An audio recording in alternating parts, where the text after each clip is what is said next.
Okay, what we're going to do now is we're going to do our measuring and laying out, marking our piece to be cut.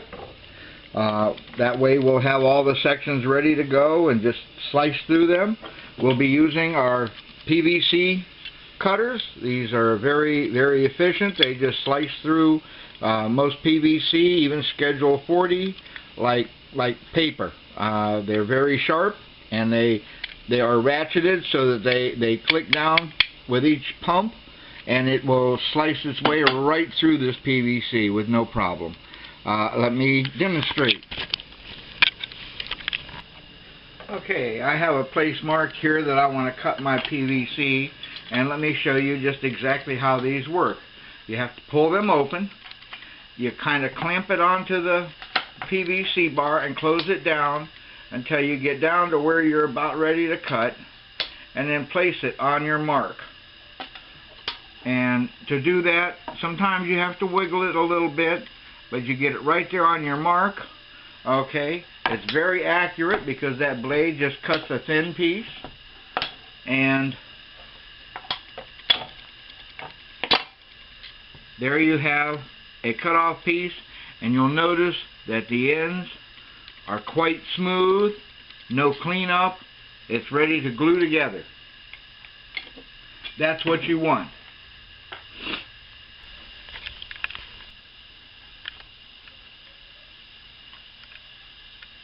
Okay, now I'm going to start gluing. Notice I've got something down here so that I don't ruin my table with the glue. And I'm going to use I use the clear. It doesn't show up on the PVC so much. And if you're not doing plumbing and you don't need a real secure connection, you don't have to have the primer for this. And what I'm going to do here is I'm going to put just a little dab on each side of the pin here. Okay, and what I want that to be for is to hold on to this rubber washer. Now what I did, I countersunk to a slight degree this screw head on the bottom. The reason I did that is because I don't want it sticking up too very high. So what I've done is I stuck a screw through. I put a little bit of glue on the PVC here with this rubber washer so that I can attach that rubber washer, because that rubber washer has a lot to do with holding that screw in, and I don't want that screw to fall out. So whenever I take it off, that kind of thing, I want that screw to still be there. So I push my rubber washer down on there, okay, so that I have a base for my camera, and then I'm going to go ahead and let that dry for a while I assemble the rest of it. I'll be back in a few minutes. This is kind of the boring part. Basically all I'm doing is putting one part inside of another until I come up with what I want. I start by building my square. I put my 2 pivot points in the middle. I'm going to glue certain areas. You have to know which areas you want to glue. Not everybody's going to want to do the same thing that I am. So, you know, you may have to adjust this a little bit, but this is going to be where I put my glue joints, is at the ends of the square at the corners. I'm going to leave the handle loose. I'm going to leave the bottom pivot loose. Everything else should be glued. That way it doesn't come apart when you don't want it to, but you have the mobility to move the handle or the camera up and down. I'll be right back. Okay, and here it is finally assembled. You can see how it sits level on the table or on the floor or pretty much anything else that you want to set it on. It has a handle so you can pick it up, okay, and angle it how you wish. Okay, or you can set it down on the floor if you wish to take pictures of, say, maybe your cats. Okay, it takes just that much to set it down on the floor. It's easy to handle. It steadies your camera. To retrieve it, you just go down, grab it like this, and you've got your camera, and you can track and follow much more easily with your camera on here than you could if you were just hand holding the camera. I'll demonstrate that in just a few moments. Right now I'm going to have to drill a hole right there in the center point of that to mount my camera. So here it is. I took the time to glue the pieces together that I wanted to glue. I glued it here and here and here and here at the corners. I glued this one and this one and this one and this one. I glued the caps on each of these handle pieces, but each one of these pieces will come out if you wish to break it down to a smaller piece for travel. The rubber washer will hold the screw in place because it is tight enough to handle it and keep it there, and it hardly is noticeable, and it will give a little more security to the bracket itself. I'm about to put the camera on it, and I'll be right back and show you what it looks like and how it works with the camera on it. Okay, there it is with the camera on it. If you wish to move it around, you can control it very well by its movements.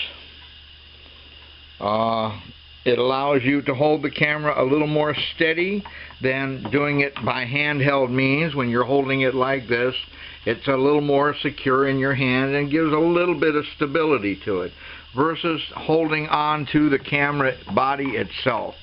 I've always hated that because sometimes these cameras can get so small that they're hard for someone with big hammy hands to handle. Well, this here gives you a little bit more space in which to handle it, and it's easy to control your camera, much more so. For instance, the one I'm using right now that I do not have the steady cam on, if I want to go down to the floor, the best I can do is this. Okay, I can't even control the back of the camera. It just kind of wants to wobble. On this one here, if I want to go down to the floor, I can go all the way down to the floor and set it down and let it video what's on the floor. Now, if I want to raise the camera up just a little bit, I can by moving this peg here downward. It raises the camera angle up this way a little bit. Or if I wanted to shoot downward as if I was shooting at a bug or something like that, I move this up a little bit and it angles the camera down. I do have some limitation, but not a lot. The lens is not going to hit the ground real quick and easy here. It may throw it off balance, so you may have to put weight on these legs back here to hold it down in place if you tilt the camera forward, because the center of gravity is going to change. But it does what it's supposed to do. It allows you to have more control over your camera, okay, a steadier aim at your camera, and I will show you some pictures that I have done with it using this to control the camera. Okay, and one last thing, you will notice that I painted it black, which in my opinion is a more professional look. The white was fine, but it kind of stuck out like a sore thumb. This is a little bit more subdued. It looks more professional to me. It does not reflect a lot of light. It does not draw a lot of attention. In fact, if you weren't really watching, you probably wouldn't even notice that I was using it. Except maybe for the different movements I would be making, which I cannot make with a regular camera. One of the things I can think of where this is going to come in really handy, I used to shoot weddings. I could not now get myself down on my knees in order to get down at eye level with any children, like in a wedding party, bridesmaids, ring bearers, that kind of thing. That would be a little difficult for me to shoot now. But with this, I could actually get down and take pictures of the kids at eye level or even below a little bit. Okay, this way I could maneuver the camera and still look at the screen and see where I'm at, see what the images I'm getting. So I still have a quality picture.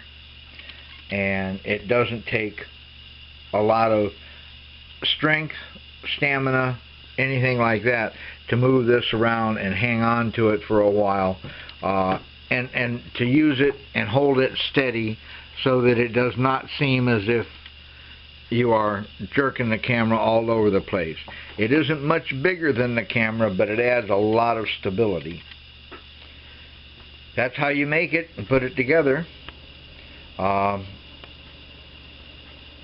One thing I'd like to see done, and this is something I haven't done, is I would like to see some adjustments so I could move the camera forward or backward a little bit, simply for weight, because these legs aren't weighted. I've thought about weighting them down.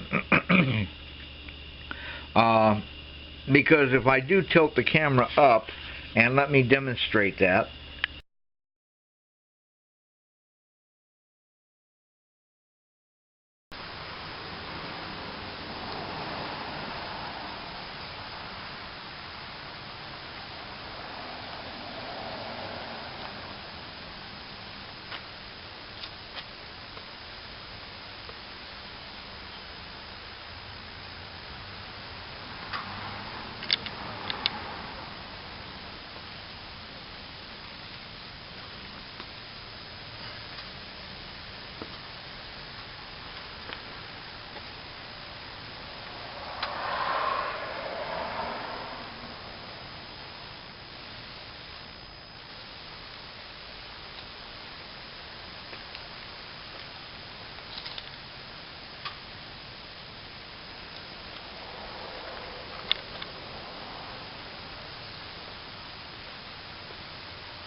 Okay, with the camera aimed down at the ground as if I would be shooting at a bug, an anthill, something of that nature, and I'm focusing on the ground to it, I can do that. This camera will focus at that angle, but what happens is it wants to tip. It goes over, and now what happens is I have my lens sitting on the ground, which I really don't care for. It's not going to do any damage as long as I do it gently. But because of the tilt and angle, now it takes the camera down possibly too low. I mean, we're talking about something like this.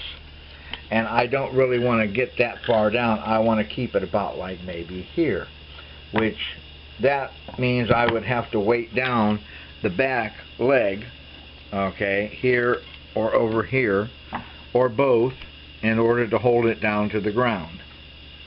As long as I have the camera sitting upright like that, I don't have that problem. But it's when I tilt the camera forward that it seems to go a little bit off.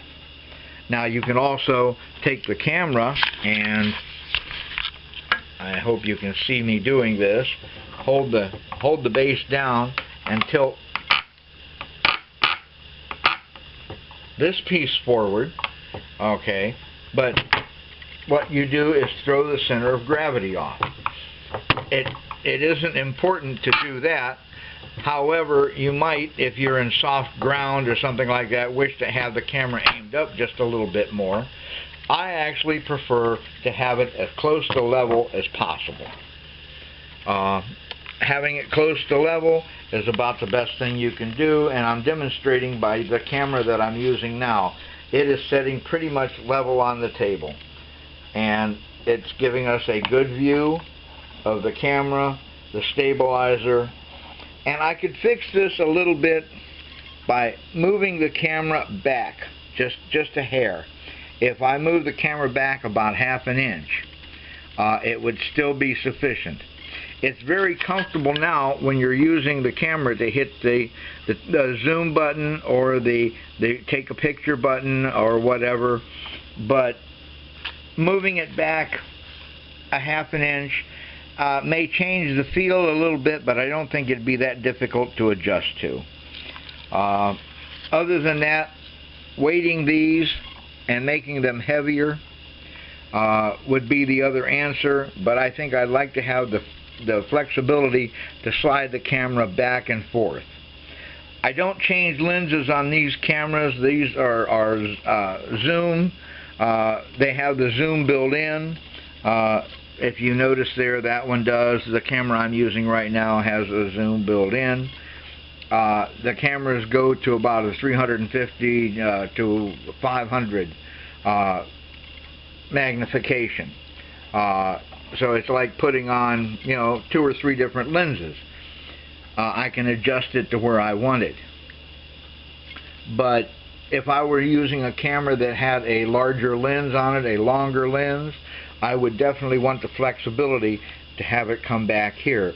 So what you would maybe think about doing is putting a flat piece in here with a sliding 1/4 inch 20 in it that would allow you to adjust it instead of this, or maybe you could even use this if you wanted to and put the hole through here, but you would need something such as a router in which to do that, a machining tool of some sort to cut a track through here so that you could attach it from underneath.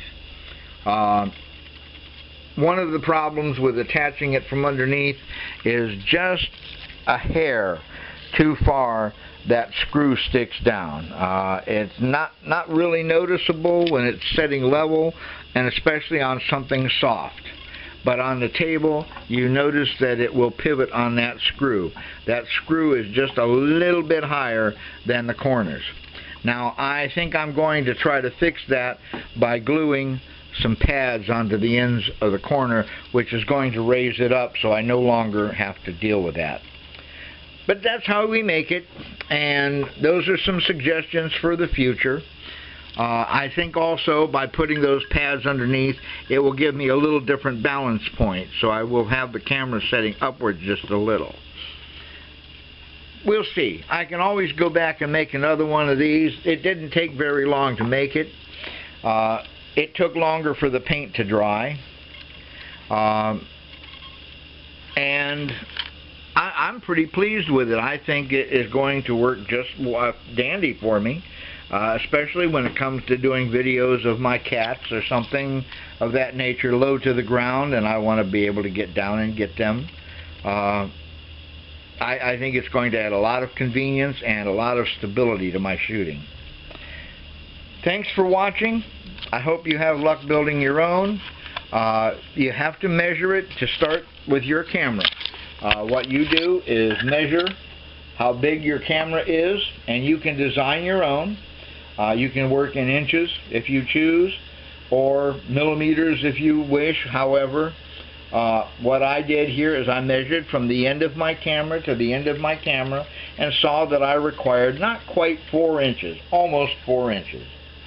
That gave me a reason to believe that in order to turn my camera within the shell itself, I should have a minimum clearance of about 6 to 6.5 inches. Well, that's what it worked out as, is 6.5 inches. Okay, interior measurement. Okay, the overall measurement is only about 8.5 inches long and about 6.5 inches tall. Not much bigger than a regular camera. This just happens to be a mini camera. I see no reason why you couldn't find a way to adapt it so that you could hold a smaller or larger camera. Measure your camera and build it to that specification. I see no reason why you couldn't use this with a cell phone and get similar results. You would need a cell phone mount, something that would fit in the middle that would hold it. I'm sure that could be adapted if you had a cell phone you wanted to do that with. A smartphone, even a small tablet. There's no reason why it wouldn't work for that as well. Anyway, happy building. I hope you have a great time and everything comes out right for you. Hi, Chloe. Hi, Chloe. What do you think, girl? Huh?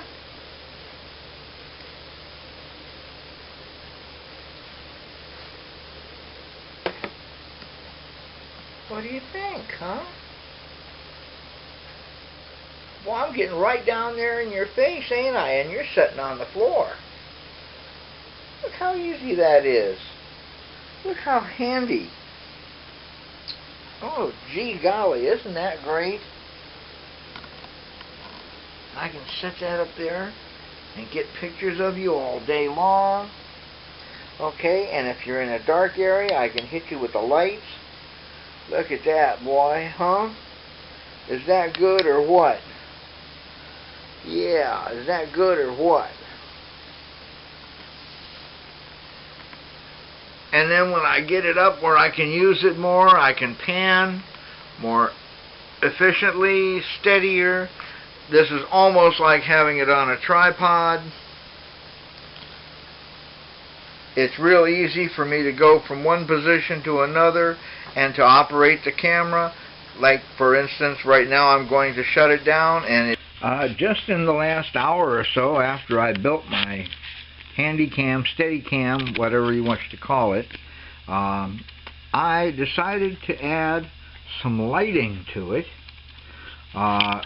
These are the little 99-cent flashlights.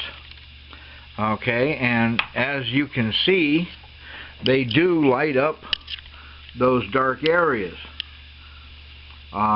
You can adjust the lighting to whatever it is you wish to do, and it does allow you to shoot in darkened areas, or to get into something really close and have enough light to do it with. If you are using something such as this and you wish to get down and dirty with the numbers, you can get more light on the subject so that you can do that.